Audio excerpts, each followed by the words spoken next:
Hello friend, welcome to BPSC platform. इस हम NCERT के हिस्ट्री सीरीज में आज हम लोग पढ़ेंगे चैप्टर 7 क्लास 6। ठीक है, तो क्लास 6 में हमारा 11 चैप्टर है, तो उसमें हमने ऑलरेडी 6 चैप्टर कवर कर लिया। तो ये क्लास 6 का हमारा हिस्ट्री में चैप्टर 7 है। ओके, तो आइए स्टार्ट करते हैं। बेसिकली इस चैप्टर में हमको पढ़ना है Ashoka the emperor who gave up a war. मतलब अशोका ने कैसे एक इम्पेरर से फिर जाके वो बुद्धिज़्म को अपनाता है और फिर सारे ये सब युद्ध सब छोड़ देता है, उसके बारे में पढ़ेंगे। बेसिकली हम लोग मौर्यन एम्पायर को पढ़ने वाले हैं इसमें। ठीक है, ध्यान रखिएगा। तो मौर्यन एम्पायर को पढ़ने के बाद थोड़ा सा हम बेसिक पहले बैकग्राउंड को देख लेते हैं, उसके बाद हम चीज़ों को स्टार्ट करेंगे। तो मौर्यन एम्पायर का जो संस्थापक के रूप में अगर हम देखते हैं किसने इस्टेब्लिश किया मौर्यन एम्पायर को, तो जब चंद्रगुप्त मौर्य ने with the help of Chanakya उन्होंने नंद वंश के सबसे जो शासक था, सबसे कहने का मतलब बहुत ही पावरफुल था नंद वंश, पर जो शासक था घनानंद, वो एक मतलब कहने का मतलब योग्य शासक नहीं था। इट मीन्स वो हमेशा लिप्त होता था। कहने का मतलब है कि वो और उसको राजपाट से कोई मतलब नहीं था। ठीक है, मतलब उसको सारे एक कहने का मतलब विरासत में सब मिला था। उसके महापद्मनंद उसके जो पिता हैं उसकी विरासत में मिला था, इसलिए वो उतना ज़्यादा ध्यान नहीं देता था। इसके लिए इसके अकॉर्डिंग फिर उसको मौर्यन एम्पायर के जो संस्थापक के रूप में चंद्रगुप्त मौर्य ने उसको हराया और फिर मौर्य वंश की स्थापना की मगध के ऊपर। ठीक है, with the help of Chanakya. ठीक है, चाणक्य जो कि तक्षशिला में एक टीचर थे और वो बहुत ही एक तरह से कहने का मतलब कि उनके पास बहुत ही ज़्यादा दिमाग था। इन्होंने बहुत ही हर एक तरह का कूटनीति ज्ञान दिया, राजनीति ज्ञान दिया, युद्ध अस्त्र की विद्या दिया चंद्रगुप्त मौर्य को, और चंद्रगुप्त मौर्य को एक ट्रेंड करके फिर ये युद्ध को हरा के और फिर यहाँ पे मगध में मौर्य साम्राज्य की स्थापना होती है। इसके पीछे बहुत सारे कहानी है कि एक बार चाणक्य जैसे कि जिस समय सिकंदर का आक्रमण होने वाला था, ठीक है, जब सिकंदर भारत की ओर निकला था भारत विजय के लिए 26 ईसा पूर्व में, ठीक है, तो जब इसे ज्ञात हुआ हमारे चाणक्य को ज्ञात हुआ जो तक्षशिला में थे, तो तक्षशिला क्योंकि जब सिकंदर स्टार्टिंग में जब आने वाला था तो उधर से नॉर्थ वेस्ट साइड से ही आएगा, तो ये तक्षशिला में थे। पाकिस्तान जो अभी पड़ता था तक्षशिला अभी, तो वहाँ पे उन्होंने गंधार क्षेत्र था वहाँ पर उन्होंने आया और ये मगध को बोला कि आपकी तरफ ये आक्रमण होने वाला है। और उसमें मगध पे नंदवंश पे घनानंद था। घनानंद बहुत ही घमंडी एक तरह से शासक था, तो उसने बोला कि तुम हमको सिखाओगे राजपाट कैसे होता है। ठीक है, ऐसे बहुत सारे कहानी भी है, तुम हमें सिखाओगे कैसे राजपाट होता है। और बहुत ही अपमान करता है चाणक्य का। तो चाणक्य वापस चल जाते हैं और बोलते हैं उनका जो ये टीक होता है ब्राह्मण लोग का, जो ये पीछे जो टीक होता है सीखा इसको बोलते हैं, बोले जब तक हम तुमको हराएंगे नहीं जब तक हम इसको नहीं बांधेंगे। वो इसी तरह से वो जाते समय रास्ते से गुजरते रहते हैं, तो इन्हें मिलते हैं चंद्रगुप्त मौर्य। छोटा बालक होता है जो कि एक राज किलकम खेल खेलते रहता है। कौन सा खेल? राज किलकम खेल होता है कि एक राजा बनता है और सब बीच में एक लड़का राजा बनेगा, 2-4 प्रजा होंगे, दरबार लगेगा, एक उसमें एक दोषी आएगा, फिर उसको सज़ा सुनाना है। इस तरह से था, तो उसको देख के प्रभावित होते हैं, फिर उसको ले आते हैं, पढ़ाते उड़ाते हैं, फिर आके यहाँ पे ये कांड होता है। ठीक है, ध्यान रखिएगा। तो चंद्रगुप्त मौर्य की अगर बात करें 321, 324, 323 अलग अलग डेट देता है से लेके 297 देता है, 298 देता है। तो ये हम बेसिकली एंशिएंट हिस्ट्री में डेट बहुत ही कम याद रखते हैं, बट एक रफली रखेंगे कि 323 या 324 से लेकर 297 298 तक के जो डेट था चंद्रगुप्त मौर्य का। ठीक है, इसके लिए आपको परेशान नहीं होना। ठीक है, चंद्रगुप्त मौर्य के बाद जो आते हैं बिंदुसार आते हैं। चंद्रगुप्त मौर्य के बारे में ज़्यादा हमें नहीं पढ़ना है। चंद्रगुप्त मौर्य को अलग नाम सेंट्रल कोटस मिलता है आपको देखने को। ठीक है, सर विलियम जोन्स ने सेंट्रल कोटस की पहचान की है। ठीक है, ये ध्यान रखिएगा। और उसके बाद बिंदुसार आते हैं, तो बिंदुसार के बारे में भी ज़्यादा नहीं पढ़ना, बिकॉज बिंदुसार की अगर हम बात करेंगे तो उतना इसके बारे में हमें नहीं पढ़ना। जो हमारे लिए महत्वपूर्ण होगा उन चीज़ों को हम पढ़ेंगे। बिंदुसार का नाम आपको अमित्र केटस या अमित्र घात कहा जाता है, इसका मतलब शत्रुओं का नाश करने वाला। ठीक है, उसका बिंदुसार के बहुत सारे नाम मिलते हैं। शीसेन मिलते हैं जैन ग्रंथों में, ठीक है, सीमसेन मिलते हैं राजबली कथा में, वायुपुराण में भद्रसार या मद्रसार मिलता है। तो बहुत सारे नाम हैं, तो इसके लिए आपको मतलब अभी हम पढ़ेंगे बाद में। ठीक है, बट अभी 6 क्लास है, उसके अकॉर्डिंग मैं थोड़ा सा एक बैकग्राउंड बता रहा हूँ। ठीक है, फिर बिंदुसार के बाद आता है अशोका 268 से 232, जो कि बहुत ही महान शासक बनते हैं अशोका। तो इसी में अशोका के बारे में पढ़ना है। अशोका सबसे महान शासक थे, इन्होंने बहुत सारे अभिलेख लिखवाएँ। तो ठीक है, इनका मेनली जो हमें मौर्यन एम्पायर के बारे में जानकारी मिलता है, मेनली हमें मिलता है अभिलेख से ही सबसे ज़्यादा। ठीक है, चलिए अब चलते हैं, स्टार्ट करते हैं। The line that we see on our notes and the coin have a long history. बोल रहा है कि जो हम लोग देखते हैं अपने क्वाइंस पे जो बना था, जो आपका अशोक स्तंभ बना है जिसमें शेर है इस तरह से, उसके बारे में बताया जा रहा है कि बहुत उसका इतिहास है। They were carve in the stone and place on the top of the massive stone pillar at the Sarnath. बोला कि इससे पहले स्टोन से बनाया गया, फिर उसको एक बड़े स्टोन पिलर के ऊपर रखा गया। जैसे कि हमने इंडियन मॉडर्न स्कल्पचर में पढ़ा है किस तरह से बनता था एक पिलर। जैसे ये पिलर है, यहाँ तक पिलर है, फिर इसके ऊपर ये लोटस था, कहने का मतलब इन्वर्टेड लोटस था, फिर ऊपर से इसको रखा जाता था, जो भी एनिमल किंगडम है वो रखा जाता था। ठीक है, तो ये सारनाथ का के बारे में बता रहा है। खैर बात तो उसका बात हमको नहीं रखना यहाँ पे, आगे चीज़ों को समझना। Ashoka was one of the greatest ruler known to the history, and on his instruction, inscriptions were inscribed on the pillar as well on the rock surface. Before we find out what was written in the inscription, let us see why kingdom was called empire. बता रहा है कि हम बहुत सारे अभिलेख लिखवाएं, but इसको जानने से पहले हमें जानना है कि अशोका ने आखिरकार किंगडम को कैसे अम्पायर बोला गया, उनके राज को पूरा किस तरह साम्राज्य क्यों बोला गया। ठीक है, the empire that Ashoka rule was founded by his grandfather Chandragupta Maurya के बारे में बता रहा है। मोर देन 2300 ईयर अगो, मतलब कि आज अगर हम 21वीं शताब्दी में है तो आज से 300 साल पहले, मतलब 300 साल पहले था, 300 ईसा पूर्व था, तो 2300 होगा ही। ठीक है, Chandragupta Maurya was supported by A wise man named Chanakya और कौटिल्य। चाणक्य का बहुत सारा नाम था, चाणक्य नाम था, कौटिल्य नाम था, विष्णुगुप्त नाम था, तो ये उसका नाम था। ठीक है, many of the Chanakya idea written down in book called Arthashastra. देखिए, जितना भी चाणक्य का आइडिया है, उनका जो भी कूटनीतिक ज्ञान है, वो सारे अर्थशास्त्र में मिलता है। अर्थशास्त्र जो शुरुआत में जो लिखा गया था चाणक्य के द्वारा, वो ऑलरेडी ओरिजिनल रूप में नहीं है। वो उसका बहुत सारा, कहने का मतलब सही से नहीं रह पाया, पहले थोड़ी ना म्यूजियम था कि चीज़ों को रखा जा रहा था, तो वो उसका बहुत ही क्षतिग्रस्त रूप मिलता है। बट उसको एक तरह से संकलन किया गया 1905 में आर शाम शास्त्री द्वारा। ठीक है, देखिए मैंने यहाँ पर लिख दिया, आर शाम शास्त्री के द्वारा उसे कंपाइल किया गया। और अर्थशास्त्र में 15 अधिकरण हैं और 180 प्राधिकरण, मतलब 15 बुक्स हैं जिसमें 180 चैप्टर्स हैं।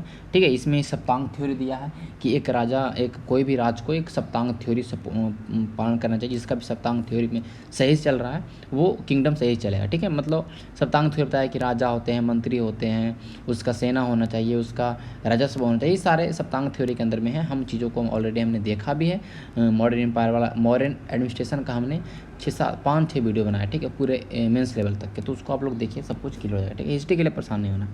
ठीक है, कह रहा dynasty, when a member of same family become ruler one after another the family is often called dynasty. मतलब वंश किसको बोलते हैं? वंश मतलब कि आज आप राजा हैं तो आपके बेटा राजा बनेंगे, फिर बेटा का बेटा राजा बनेगा, वो होता है dynasty. The modern way dynasty with 3 important ruler, Chandragupta, Bindusara and the Bindusara son Ashoka. जो मौर्य एम्पायर था वो एक तरह से डायनेस्टी था, वंश था, मौर्य वंश जिसको बोलते हैं। तो 3 थे, चंद्रगुप्त मौर्य, उसका बेटा बिंदुसार, बिंदुसार का बेटा अशोका। ठीक है, ध्यान रखिएगा। बिंदुसार का नाम अमित्रघात मिलता है, अमित्रोकेटस मिलता है, ध्यान रखिएगा। और इसके समय में डायमेकस नाम का राजदूत आया था, जो कि एक ग्रीक का राजदूत था, इसको ध्यान रखिएगा, डायमेकस नाम का। ये सब कुछ इंपॉर्टेंट फैक्ट है जो मैं आपको बताते जा रहा हूँ, आपको ध्यान में रखना है। ठीक है, there were several city in the empire with black dot on the map. This included the capital Pataliputra, Taxila and the Ujjain. Taxila was a gateway to the northwest, including Central Asia, while Ujjain lay on the route from the north to south India. कह रहा है कि बहुत सारे cities हैं इस empire के, modern empire का, देख सकते हैं कितना बड़े एरिया में फैला हुआ था। ऐसे थोड़े नहीं, ये एम्पायर साम्राज्य कहला है। देखिए कितने बड़ा एरिया में फैला हुआ है, नॉर्थ से लेके साउथ तक, ईस्ट से लेके वेस्ट तक, कितने सारे एरिया में पूरा फैला हुआ। ये सारे जगह पूरे मॉडर्न एम्पायर के कब्जा में था, और इन सारे एरिया से कहीं ना कहीं अशोक के अभिलेख प्राप्त हुए। तो जहाँ जहाँ से अशोक ने अभिलेख प्राप्त हुआ, तो कहीं ना कहीं अशोक का वहाँ पर राजा रहा होगा। अब दूसरे राज्य के अंदर आप थोड़ी ना अपना पे अभिलेख करवा सकते हैं, तो ये कहीं ना कहीं। और अभिलेख क्या रहता था? अभिलेखों में अपना जो भी कुछ उपलब्धियों के बारे में कुछ संदेश देना है जनता को, उसके बारे में रहता था। जैसे कि मानसेहरा है, शहबाजगढ़, ये देखिए पाकिस्तान में, तो पाकिस्तान तक था। ये लंपाका है, कंधार है, कंधार तो आपको पता ही होगा, लंपाका कंधार है। तो कहीं ना कहीं ये सारे एरियाज़ जो हैं अफ़गानिस्तान वाले पार्ट में हैं। तो ये जैसे कि देखिए यहाँ पे ब्रह्मगिरी जो कर्नाटका में अभिलेख मिला, ब्रह्मगिरी, एरागुडी अभिलेख मिला कर्नाटका में, ये ठीक है, मास्के अभिलेख मिला है कर्नाटका में। देखिए सन्नथी है, सोपारा है, महाराष्ट्र में है। ये सब पनगुड़िया है, ठीक है, जो कि मध्य प्रदेश में है, रूपनाथ है, ठीक है, ये सांची है, पर ये सारे जो आप एरिया देख रहे हैं, जौगढ़ अभिलेख है जो कि उड़ीसा में है, धौलिया अभिलेख है जो उड़ीसा में, तो कहीं ना कहीं ये सारे जो अभिलेख आपको मिले हैं। और इम्पॉर्टेंट जो सिटी के बारे में बात, इम्पॉर्टेंट सिटी पाटलिपुत्रा है, उज्जैन है, तक्षशिला है, ये सारे कुछ महत्वपूर्ण शहर थे मौर्य एम्पायर के टाइम में, ठीक है। पाटलिपुत्रा एज ए राजधानी था, उज्जैन भी था, ठीक है, जो कहीं ना कहीं आपका उज्जैन की राजधानी उस समय अगर हम बात करें तोसली था, ध्यान रखिएगा। तो ये सारे आपको बाद में बताया जा रहा है कि जो ये गंधहार था, ये जो गंधहार था आपको देख सकते हैं, Takshashila was gateway of north. देखिए तक्षशिला जो आपका देखिएगा इधर गंधहार एरिया है, गंधहार के दान तक्षशिला, तो कहीं ना कहीं ये गेटवे था, इधर से ही कोई भी चीज़ एंट्री होता था, ठीक है। ये सारा बात बता रहा है। In other area there were village of farmer and herder in some area such as central India there forest where people gather forest produce and hunted animal for food. कह रहा है कि कुछ ऐसे भी एरिया थे जहाँ पर लोग किसान ही थे, और कुछ ऐसे एरिया थे सेंट्रल इंडिया में, जैसे कि बीच में देखिए अभी भी देखिएगा कि MP वाले क्षेत्र में बहुत ज़्यादा जंगल है, तो पूरा कुछ ऐसे जंगल एरिया था, जंगली एरिया जहाँ पर लोग उपजाते थे, फॉरेस्ट प्रोड्यूस को करते थे, मतलब सॉरी गैदर करते थे फॉरेस्ट प्रोड्यूस को, जो भी जंगलों से जो भी उत्पाद है उसको इन लोग जमा करते थे, बाद में उसको खाते थे, फिर एनिमल का हंट करते थे, वही खाते थे, ठीक है। People in different part of empire spoke different language जो probably ate different kind of food as wore different kind of cloth as well. बता रहा है कि अलग अलग जगह पे लोगों का खाना पाना अलग होता है, पहनावा अलग होता है, सब कुछ अलग होता है, भाषा अलग होता है, यही बारे में बताया, ठीक है। अच्छा, अम्पायर डिफरेंट फ्रॉम किंगडम कैसे भैया? Empire need more resource than the king. एक राजा से ज़्यादा एक शासक, देखिए यहाँ पे एक राजा है, एम्पेयर मतलब एक शासक हो गया, तो शासक एक बड़े एरिया को कवर करेगा तो उसे ज़्यादा रिसोर्स जरूरत पड़ेगा, उसे ज़्यादा रिसोर्स चाहिए एक राज करने के लिए, ठीक है, और उसको ज़्यादा आर्मी भी चाहिए भाई। So they need large number of officer, उन्हें ज़्यादा तरह के अधिकारी भी चाहिए, जो जैसे टैक्स कलेक्ट करना, अलग दंड देना। तो मैंने मौर्यन एम्पायर को इतना डिटेल से पढ़ाया है कि आप उसको देख लीजिएगा, तो आई थिंक NCERT का कोई ज़रूरत ही नहीं, बट फिर भी आप NCERT को अगर फॉलो कर रहे हैं तो पूरे अच्छे से NCERT को 12 तक तो देख लीजिए, और आपके पास बहुत ज़्यादा सफिशिएंट टाइम है। BPSC का एग्ज़ाम अगर आप 67 का प्रिपरेशन कर रहे हैं तो बहुत ही आपके पास सफिशिएंट टाइम, अगर अच्छे से आप कछुए के चाल से भी अगर आप पढ़ते हैं, और उसके स्पीड से ज़्यादा पढ़ना भी नहीं चाहिए, चीज़ों को अच्छे से अगर रोज़ 7 से 8 घंटे अगर पढ़ रहे हैं तो that is sufficient, okay. Ruling the empire, as the empire was so large, different part were ruled differently. The area around Pataliputra was under the control of the empire। अगर बहुत बड़ा एम्पायर था तो अलग अलग जगह पे लोग अलग अलग शासक, छोटे छोटे शासक थे, जैसे गवर्नर थे, बट जो एम्पायर था, जो शासक था, वो पाटलिपुत्रा के एरिया में शासन करते थे। इट मीन्स कि पाटलिपुत्रा राजधानी था उस समय, ठीक है। जैसे मगध की राजधानी शुरू में क्या था, गिरिब्रज था, राजगिरी था, बट फिर जब मौर्यन एम्पायर में देखेंगे तो राजधानी पाटलिपुत्र हो जाता है। This means the officials were appointed to collect taxes from the farmer, herder, craft person, the traders who live in village and town in the area। कुछ ऐसे ऑफिशियल्स अमात्य का उन्होंने नियुक्ति किया जो टैक्स कलेक्ट करने में उन्हें काम आता था। ऑफिशियल ऐसे भी थे जो पनिश्ड दोज, मतलब official also punished those, official उन लोगों को भी दंड प्रदान करते थे जो लोग राजा का बात नहीं मानेगा, उन्हें दंड दिया जाएगा। इस तरह से काम हो रहा था, ठीक है, ध्यान रखिएगा। देखिए many of these officers were given salary मिलता था, मैसेंजर भी थे कुछ, ठीक है, कुछ जासूस भी थे, जैसे कि जासूस की बात किया गया है अर्थशास्त्र में, जासूस की बात किया गया है, तो पढ़े कितने तरह के जासूस थे उस समय, ठीक है। तो कुछ ऐसे जासूस थे जो कि एक जगह पर रह के काम करते थे, कुछ ऐसे जासूस थे कि अलग अलग जगह पर रह के काम करते थे। मैंने ऑलरेडी सब कुछ कवर किया, तो उसको आप देख लीजिए वीडियो, ठीक है, लेकिन यहाँ पर मैं चीज़ों को नहीं करूँगा बिकॉज वीडियो लंबा हो जाएगा, और 6 क्लास के आप अकॉर्डिंग पढ़ रहे हैं, तो आगे हम फिर से पढ़ेंगे चीज़ों को, जब आगे हम आप 7, 8, 9, 10, 11, 12 में पढ़ेंगे तो उसमें डिटेल से पढ़ना हमें, ठीक है, उसके लिए आपको परेशान होना। हम NCERT ख़त्म होने के बाद, हम NCERT हिस्ट्री ख़त्म हो जाने के बाद हम NCERT का ज्योग्राफी कर लेंगे, ठीक है। और ये जब NCERT का हिस्ट्री ज्योग्राफी ख़त्म हो जाएगा तो ज्योग्राफी के साथ हम लोग हिस्ट्री में क्या करेंगे, इग्नू नोट्स को करेंगे, इग्नू का जो पूरा नोट्स है। तो इससे क्या होगा, जितना आप वीडियोज़ को देख के समझिएगा चीज़ों को, तो आपका आंसर राइटिंग में बहुत अच्छा इंप्रूवमेंट होगा, ठीक है। चलिए आगे, बट सबके लिए टाइम लगेगा। Of course, the emperor supervised them all with the help of member of the royal family and a senior minister। ये सारे हैं कि और भी जो भी राजा हैं, एम्पायर हैं, शासक हैं, उनको हेल्प के लिए चाहिए अपने परिवार के कुछ सदस्य भी चाहिए और कुछ सीनियर मिनिस्टर भी चाहिए, ठीक है। They were other area of the provinces each this rule from the provincial capital such as Taxila. कुछ ऐसे ही प्रांत थे, जैसे उसमें प्रांत थे उसके बारे में बताया, उत्तरापथ था, दक्षिणापथ था, ठीक है, तकसीला था, ये सारे पूर्वी प्राची था जिसको, ठीक है।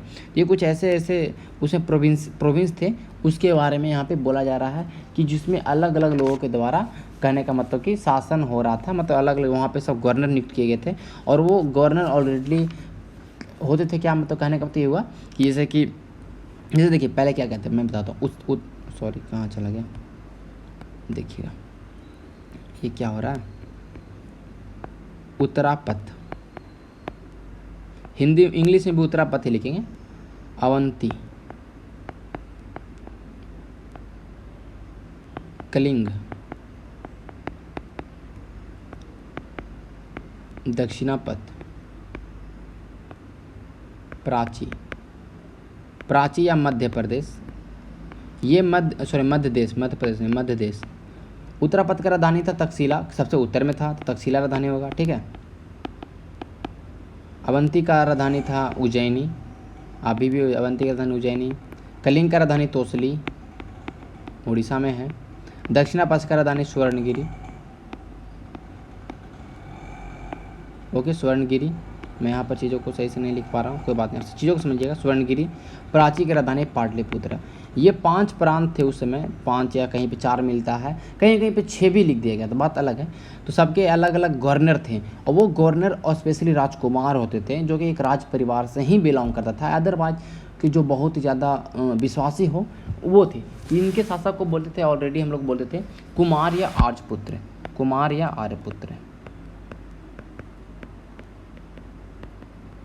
कुमार या आर्यपुत्र के द्वारा इन पे शासन किया जाता था, इन प्रांतों पे, ठीक है, ध्यान रखिएगा, ठीक है। Beside there were vast area between this center, here the Maurya tried to control road and the river, which were important for the transport and the collect whatever resources were available as the tax and the tribute। बोला कि मौर्यन इसम के अलावा भी क्या काम किया मौर्य लोगों ने, कि उन्होंने कंट्रोल किया जितने भी रोड थे उस समय, जितने भी नदी थे, सब पर उन्होंने नियंत्रण किया, क्योंकि वो ट्रांसपोर्ट में बहुत ज़्यादा काम था, और ट्रांसपोर्ट सही रहेगा तभी तो ट्रेड भी कर पाएंगे, और बहुत सारे काम जो भी हैं होते हैं वो हम कर पाएंगे अच्छे तरीके से, ठीक है। चीज़ों को आप समझ पा रहे होंगे I think. Arthashastra tell us north west was imported for the blanket and the south India for the gold and the precious stone. जैसे अभी देखिए कि दक्षिणापथ को स्वर्णगिरी बोला, स्वर्णनगरी बोला, तो साउथ इंडिया गोल्ड के लिए मशहूर था, और ये नॉर्थ वेस्ट ब्लैंकेट के लिए, कालीन के लिए था, and precious stones. It is possible that they resources were collected at the tribute.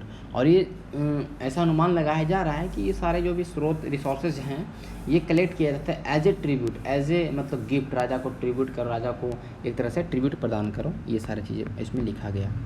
Tribute मतलब होता है कि टैक्स के जैसा ही होता है, जो कि रेगुलर बेसिस पे कलेक्ट किया जाता है, और कहने का मतलब कि हर लोग नहीं दे, मतलब कहने का possibly people who give a variety of thing more और लेस विलिंगली, मतलब अपनी इच्छा के अकॉर्डिंग या ज़्यादा या कम अपने दे सकते हैं। वैरायटी ऑफ थिंग्स मतलब जहाँ पे पैसा ना देने, मतलब अपना उपज ना दे, बट कुछ भी वस्तु को मतलब एक तरह से राजा को उपहार स्वरूप भेंट करे, वो हो गया ट्रिब्यूट। मतलब इट मीन्स वो सेम चीज़ टैक्स के जैसा, ठीक है। जैसे आज हम टैक्स देख रहे हैं, और उसमें टैक्स भी था। The impair and the capital city के बारे में बताया। Megasthenes was an ambassador who was sent to the court of Chandragupta Maurya by the Greek ruler of the West Asia named Seleucus Nicator. देखिए सेलुकस निकेटर का नाम मैंने छोड़ दिया। सेलुकस निकेटर जब आप सिकंदर यहाँ से चला जाता है तो अपना सारा जो भी नॉर्थ वेस्ट वाला पार्ट दे के जाता है कंट्रोल में सेलुकस निकेटर। और सेलुकस निकेटर एक बार अटैक भी करता है 305 BC में चंद्रगुप्त मौर्य के ऊपर, बट चंद्रगुप्त मौर्य को हरा देता है, और उसकी बेटी कॉर्नेलिया हेलेना, 2 नाम है, कॉर्नेलिया हेलेना, उसे शादी भी कर लेता है, ठीक है। उसके बदले में काबुल, कंधार, हेरात, मकरान 4 एरियाज चंद्रगुप्त मौर्य को एज ए दहेज मिलता है सेलुकस निकेटर के द्वारा। तो सेलुकस निकेटर का एक राजदूत था मेगास्थनीज, जो चंद्रगुप्त मौर्य के दरबार में रहता है, और फिर उसके बाद ये 305 BC से एटलीस्ट 299 BC तक ये रहता है चंद्रगुप्त मौर्य के दरबार में। और मेगास्थनीज पाटलिपुत्रा के बारे में इतना ज़्यादा बड़ाई करता है ना, बोलता है कि सूसा और बतना, देखिए सूसा और बतना ये ईरान के 2 शहर थे, बहुत ही फेमस शहर, बहुत ही। सूसा और बतना में गजब गजब महल था, एकदम भव्य भव्य महल। तो ये बोलता है कि ये भाई सूसा और बतना के महल जैसा पाटलिपुत्रा का जो राजा का महल है उसके ऐसा रॉयल पैलेस है।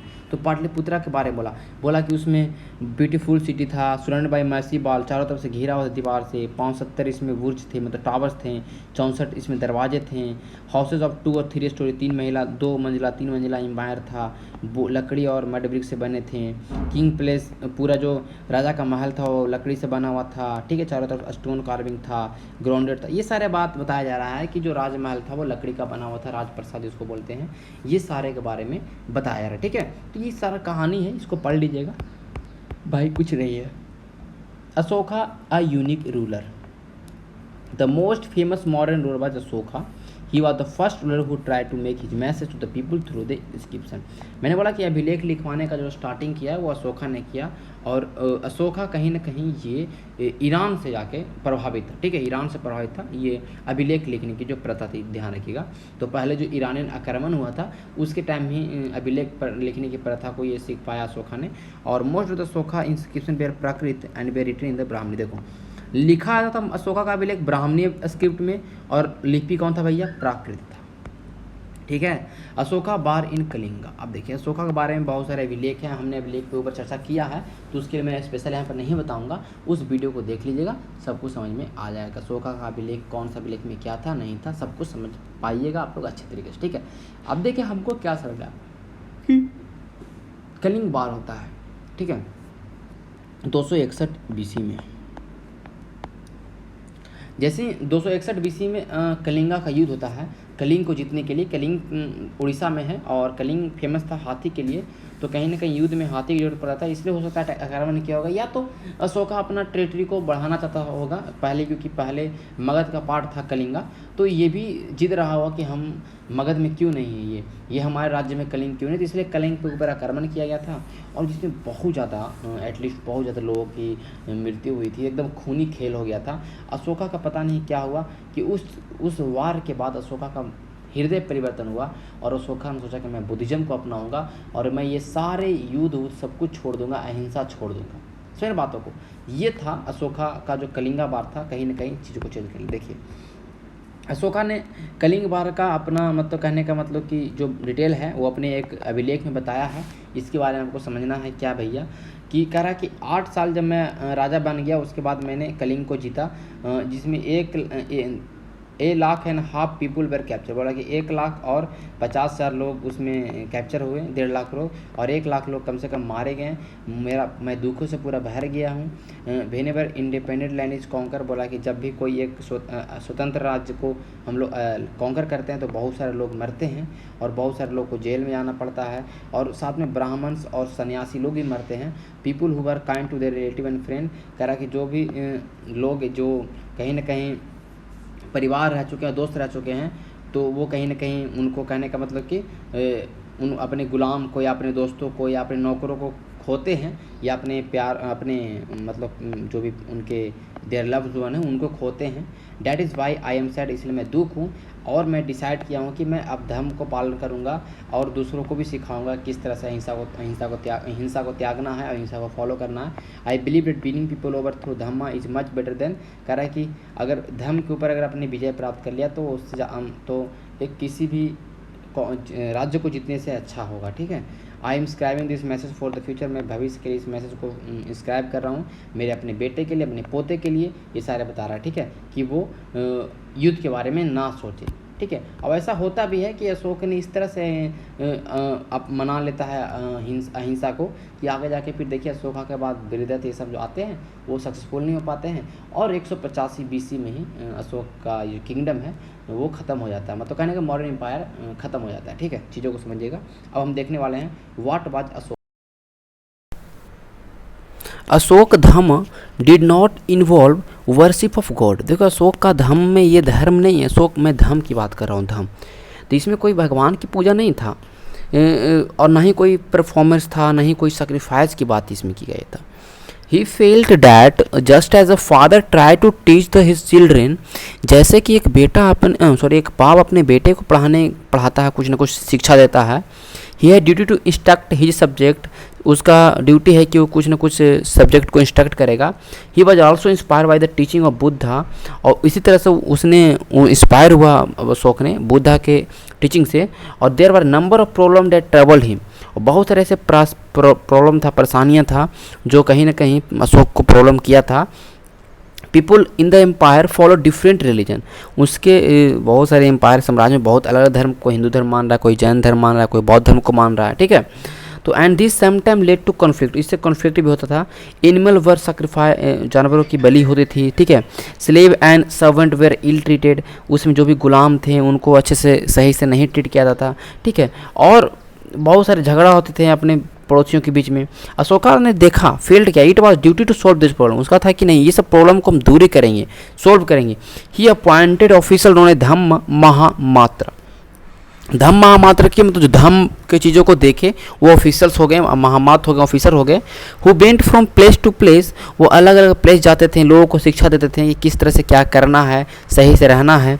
Beside Ashoka got his message inscribe on the rock and the pillars, और इसके अलावा अशोका ने अपने मैसेज को अलग अलग जगहों पे, पिलर्स पे, रॉक्स पे अपना इंस्क्रिप्शन लिखवा के लोगों को मैसेज पहुँचाया, ठीक है, ठीक है। और बहुत सारे ऑफिसर्स इस मैसेज को पढ़ते थे और लोगों को ये सब मैसेज बताते थे, जो लोग नहीं पढ़ पाते थे मैसेज को, उसको बताने के लिए ऐसे ऑफिसर नियुक्त किए गए थे। Ashoka also sent message to spread idea about dhamma to other land, Ashoka ने अपने आइडियाज़ को, अपने विचार को अलग अलग जगह भेजा, अलग देशों में, केवल इंडिया में नहीं, अलग अलग देशों में, श्रीलंका में भेजा।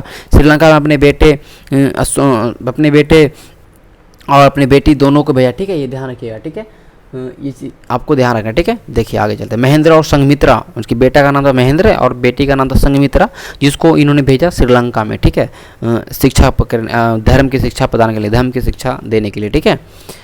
ही built road, dug ways, built west houses beside medical treatment, बहुत सारी चीज़ों की व्यवस्था किया है, मेडिकल ट्रीटमेंट का व्यवस्था किया इन्होंने अपने राज्य में, रोड बनाए, कुएँ खुदवाएँ, सब जगह लोगों के लिए, ठीक है। Ashoka message to his subject, people perform a variety of rituals when they fall ill, बोला कि अशोका ने बताया कि लोग बहुत सारे अलग अलग प्रथाएं अपनाते हैं, बीमार पड़ते हैं, जब उनका बच्चे का शादी होता है, जब नए बच्चे जन्म लेते हैं, ठीक है, या कहीं वो जाते हैं तो अलग अलग उन्हें प्रथाएं अपनाते हैं। तो वे सारे प्रथाएं ज़रूरत नहीं है, यूज़फुल नहीं है। अगर उस जगह पर लोग अदर चीज़ का प्रैक्टिस करें जो तो ज़्यादा अच्छा होगा, ठीक है। क्या प्रैक्टिस था भाई? These are being gentle with slave, देखिए पूजा करने से अच्छा बोला इन्होंने कि ऐसा करिए कि आप अपने गुलाम जो हैं आपके या अपने नौकर, उनके साथ अच्छे से पेश आइए, बड़ों का आदर करिए और सारे प्राणियों का अच्छे से ट्रीट करिए, ठीक है। ब्राह्मणों को गिफ्ट दीजिए, सन्यासियों को गिफ्ट दीजिए। It is both wrong to praise one religion, बोला कि ऐसा नहीं, ये गलत है कि केवल अपना रिलीजन, अपने धर्म का बखान करिए, दूसरे धर्म का निंदा करिए, ऐसा नहीं, गलत बात है। हर लोगों को अलग अपने धर्म, दूसरे धर्म का रिस्पेक्ट करना चाहिए। अगर आप इस तरह से करते हैं, अगर दूसरे की निंदा करते हैं तो ये कहीं ना कहीं हार्म होगा।